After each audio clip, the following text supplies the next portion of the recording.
Hello everybody, welcome to another Mercenary Thoughts from the Inner Sphere, episode 182.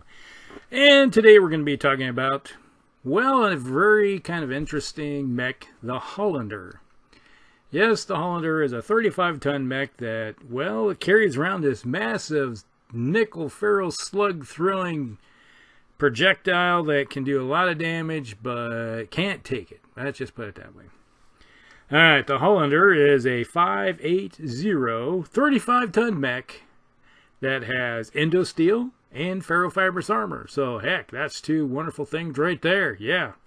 So you're thinking, wow, geez, we've already started off on a handy-dandy road here of good technology. Well, then we throw in, well, it's Gauss rifle. Yes, we got a 35-ton mech carrying around a Gauss rifle.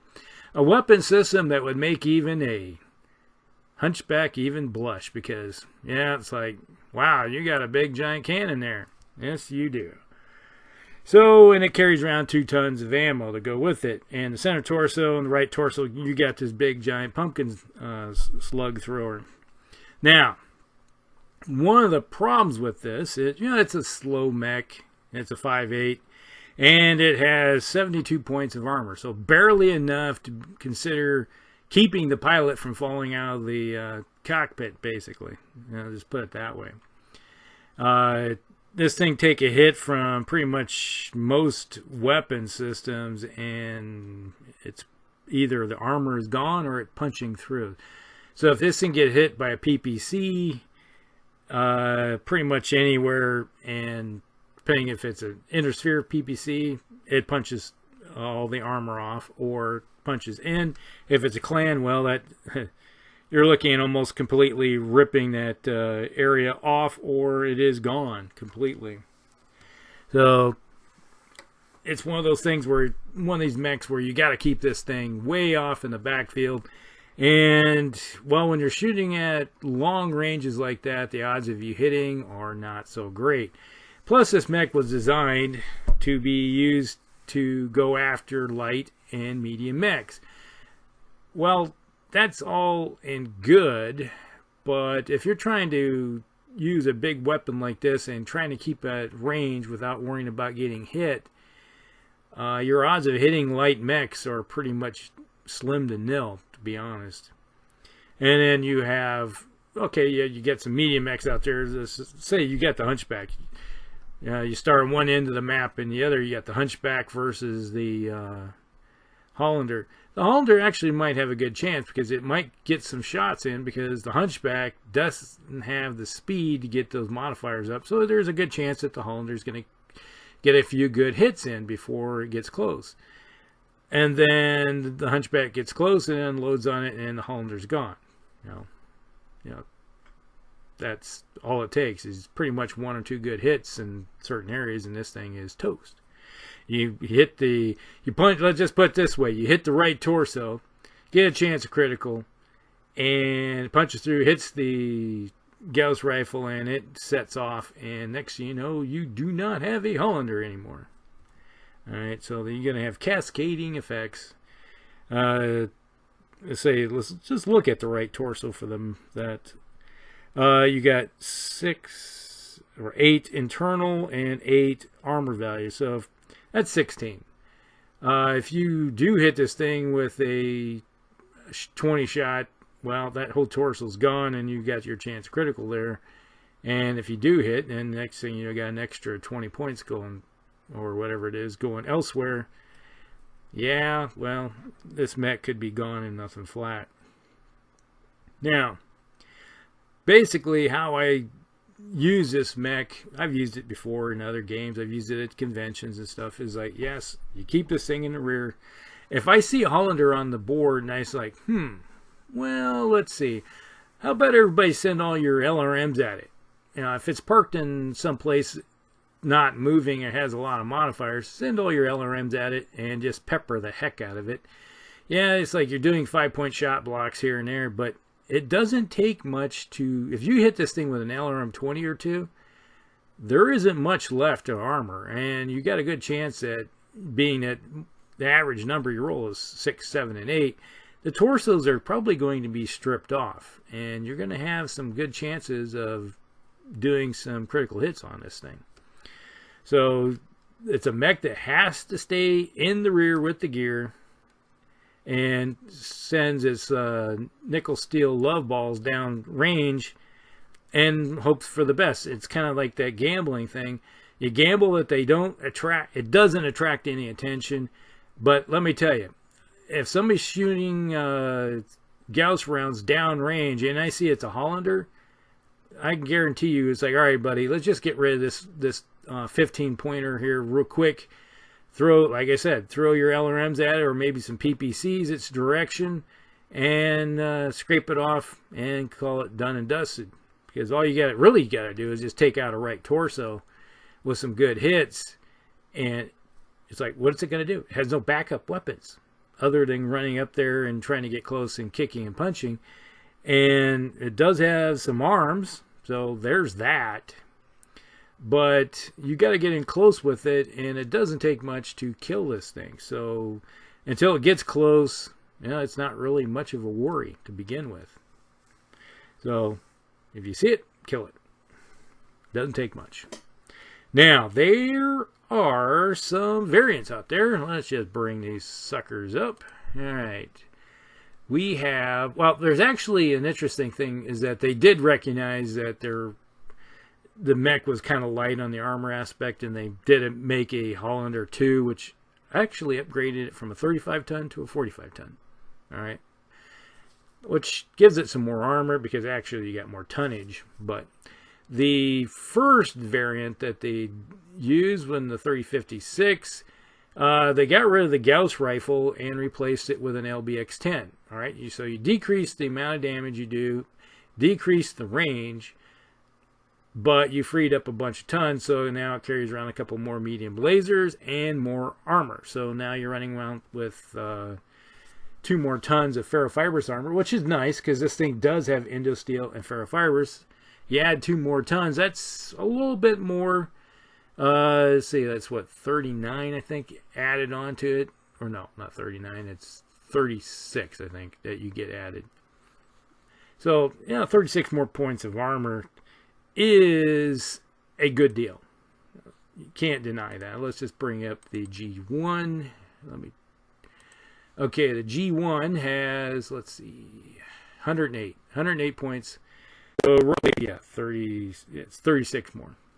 So that's actually gives it a little bit more rounded out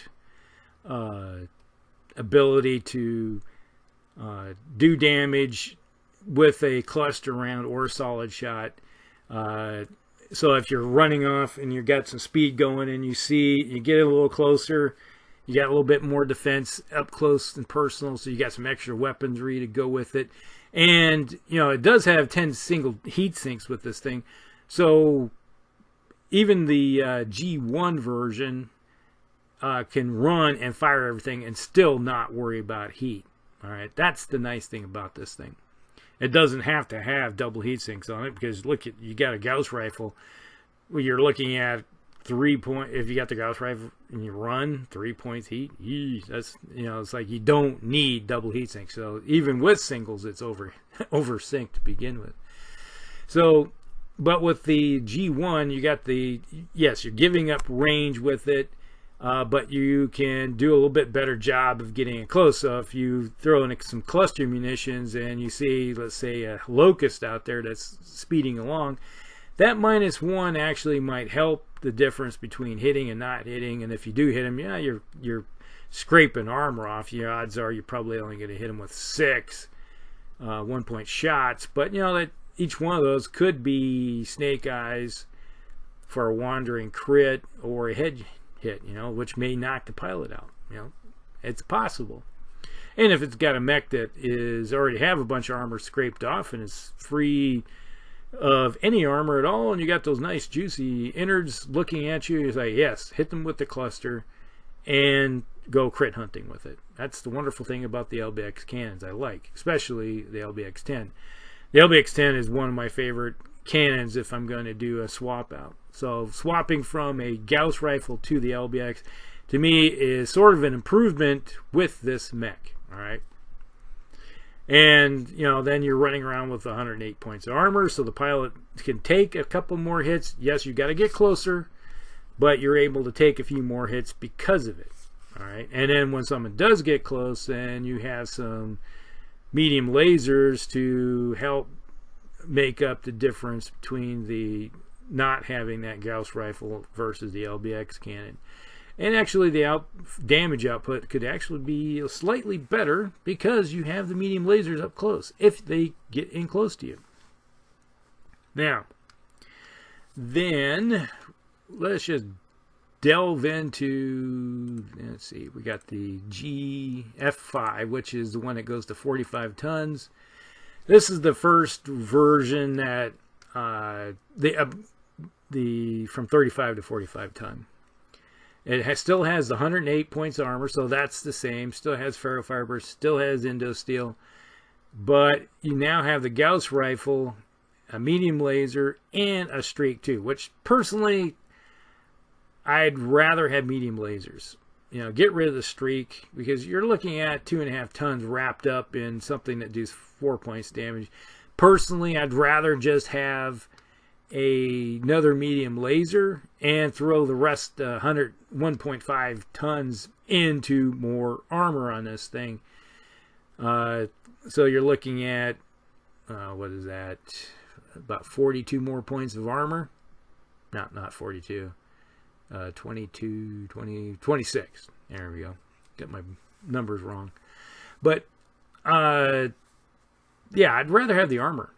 And personally, it's like I'd rather, instead of running around with streaks, I know that it's not a lot of heat that comes with the streak, but the medium laser to me is actually better bang for your buck, in my opinion, with this. So you're still running around as the previous version where you get downgraded to the LBX cannon, and then now you have the same basic mech, but with even more armor. And you don't need the double heat sinks with this thing, because if you have 2 medium lasers and a Gauss rifle, you're looking at most heat you can produce is 9 unless you take an engine hit. And then you actually have more armor. So that's the route I would go with this thing, personally. I'm not a big fan of streak 2s to begin with. If I'm going to put a streak system on, usually I prefer a streak 6. If you're going to go streaks, you might as well go big. Or if you go with a standard SRM6 or 4 and just run with standard armor or ammo. Alright, and then we got the F7, which is a Hollander 2 version also. Still has a 10 single heat sinks. It does have the heavy Gauss rifle, and they had to strip some more armor off of it to be able to put the heavy Gauss rifle on it, because here, hey, why not? Let's put 21 tons wrapped up into a heavy Gauss rifle that's a single shot weapon on a 45 ton mech. Well, that's just logical to me. Hey, let's just do it. No, not a fan of that at all, especially with heavy Gauss rifles. Now, it's like there's too many detriments that come with it versus positives. So this is not a version I would ever consider running at all. All right. Hey, it still has the Indo-Steel and ferrofibers, but yeah, when you got to strip armor off something that has hardly any armor to begin with, no, you're gonna get a 2 thumbs down from me. Just to be honest, that's my opinion. Your mileage may vary, but you know, you may love heavy Gauss rifles and want them on everything. That is the logic that goes along with this one. It's not my logic, but if it works for you, hey, run with it. But that's pretty much it when it comes to the Hollander. Not a lot of positives, not a lot of negatives with some versions. Be honest with you, if I'm running around with this, I'd prefer the G1 version if I have one. That's more balanced mech, a little bit better armored. But if you're stuck with the F3, the original version, heck, you can easily make it in a G1 if you wanted to, by stripping off and putting a Gauss rifle on a bigger mech.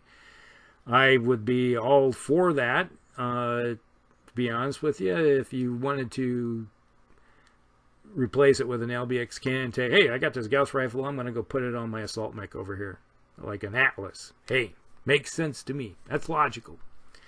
But there you go. That is the Hollander. I hope you guys like this one. Like and subscribe. Share with all your friends. And we will see you in the next one. Hell corrects out.